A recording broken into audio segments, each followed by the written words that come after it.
Drejtori i ndërmarrjes të transportit publik Igor Janushev thotë se problemet në transportin publik që u paraqiten pas aplikimit të kartelave elektronike janë si pasojë e dezinformimit të qytetarëve që është bërë nga disa media të caktuara.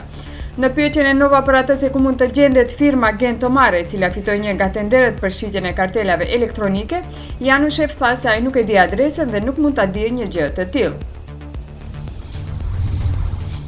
Dyshime për korrupsion janë ngritur ndaj më shumë deputetëve në Këshillin Evropian, deputetët të cilët tek ne njihen si përkrahas të VMRO-DPMN-s, si spanjolli Pedro Agramunt dhe italiani Luca Volonte.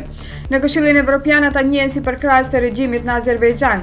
Ato dyshohen se kanë marrë para nga Azerbejxhani për ta përkrahur atë në Këshillin Evropian, ndërsa deputetët kërkojnë hetim të pavarur. Lideri i fundit i Rusisë, Mikhail Gorbachev, në një shkrim për magazinën Time, vlerëson se bota me sa duket po përgatitet për një luftë të re.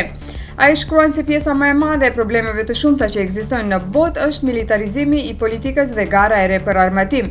Gorbachev i bën thirrje Këshillit të Sigurisë pranë Kombeve të Bashkuara të miratojnë rezolut në të cilën do të thuhet se lufta nukleare është e papranueshme dhe nuk duhet të fillojë asnjëherë, dhe kjo duhet bërë me mbështetje nga SBA-ja dhe Rusia.